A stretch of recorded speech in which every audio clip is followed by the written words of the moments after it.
இறையேசுவில் பிரியமானவர்களே, உங்கள் அனைவரையும் சந்திப்பதில் பெருமகிழ்ச்சி அடைகின்றோம். சகோதரர் எஸ். ராபர்ட், நற்செய்தி பணியாளர், சமூக ஆர்வலர், செங்கல்பட்டு மறை மாவட்டம் எழுதிய ஒரு பதிவினை உங்களோடு பகிர்ந்து கொள்வதில் பெருமகிழ்ச்சி. வாழ்க்கை போராட்டத்தில் ஒரு புதிய வாழ்வு துவக்கம். இன்றைய செய்தி என்ன கூறுகிறார்கள் என்பதை பார்க்கலாம். அதற்கு முன்பாக ஒரு இறை வார்த்தை மனதிலே ஏற்றுக்கொள்ளலாம். திருப்பாடல்கள் 23:4. சாவின் இருள் சூழ் பள்ளத்தாக்கில் நான் நடக்க நேர்ந்தாலும் நீர் என்னோடு இருப்பதால் எத்தீங்கிற்கும் அஞ்சிடேன். கோலும் நெடுங்கழியும் என்னை தேற்றும். சாவின் இருள் சூழ் பள்ளத்தாக்கில் நான் நடக்க நேர்ந்தாலும் நீர் என்னோடு இருப்பதால் எத்தீங்கிற்கும் அஞ்சிடேன். கோலும் நெடுங்கழியும் என்னை தேற்றும் என்ற திருப்பாடல்கள் 23:4 கேட்டோம்.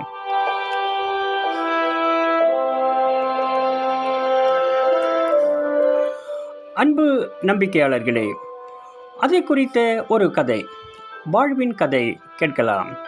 ஒரு முயல் தற்கொலை செய்து கொள்ள முடிவெடுத்தது. ஆம், முயல் வேறு என்ன செய்யும்? பாவம். ஒரு பக்கம் வேடன் கன்னம் விட்டு விரட்டுகிறான், மறுபக்கம் நாய் விரட்டுகிறது, அடுத்த பக்கம் குள்ளநரி விரட்டுகிறது, மறுபக்கம் புலி விரட்டுகிறது என இப்படி 4 பக்கங்களும் எந்த பக்கம் திரும்பினாலும் எதிரிகள் புடைசூழ துரத்துகிறார்கள். சரி, இனி நாம் வாழ தகுதியற்ற விலங்கு என்று முடிவெடுத்தது முயல். பின்னர் எப்படி தற்கொலை செய்து கொள்ளலாம் என்று சிந்தித்து பார்த்தது. இறுதியாக குளத்தில் குதித்து தற்கொலை செய்து கொள்வோம் என்று எண்ணி குளத்திற்கு சென்றது முயல். குளம் சுற்றி தவளைகள் இருந்தன.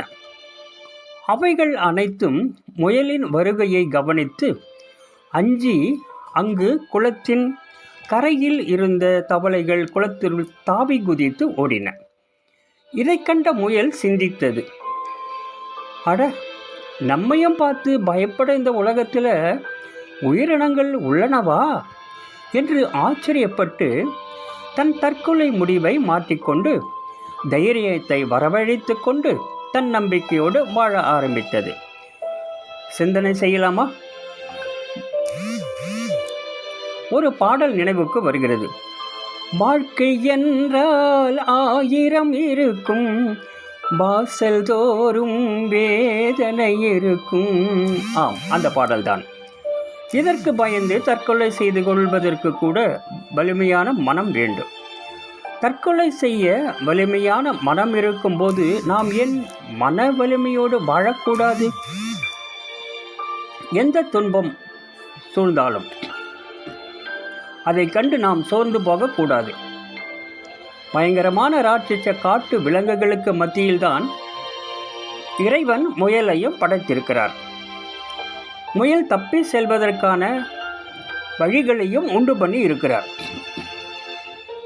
முயல் பயந்து பல்வேறு மிருகங்களுக்கு பயந்து ஓடி ஒளிந்தாலும் முயலை கண்டு பயந்து ஓடும் சில ஜீவன்களும் உண்டு அல்லவா? அதே போலத்தான் எத்தனை பெரிய பிரச்சனைகளுக்கு மத்தியிலும் நாம் வாழ்ந்து வந்தாலும் கவலை கொள்ள வேண்டாம். நமக்கு கீழே உள்ளவர் கோடி, நினைத்து பார்த்தால் நிம்மதி பெருமூச்சு கிடைக்கும். உனக்கும் கீழே உள்ளவர் கோடி, நினைத்து பார்த்து நிம்மதி நாடு. நம்மை விசாரிக்கும் நல்ல தகப்பன் ஒருவர் நமக்கு உண்டு. அவரே ஆண்டவராகிய மெசியா. அவரிடம் நமது கவலை, கண்ணீர், வேதனை, சோதனை, பயங்கள் எல்லாவற்றையும் வெளிப்படுத்தி ஜெபிப்போம்.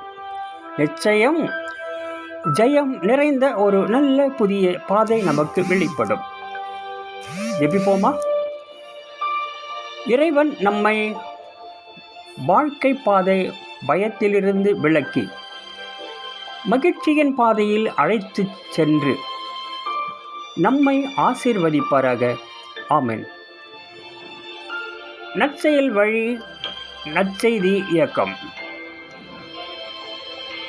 சகோதரர் ராபர்ட். தொடர்பு எண் 99 40 37 43 20. மீண்டும் நாளை சந்திக்கலாம். நன்றி, வணக்கம்.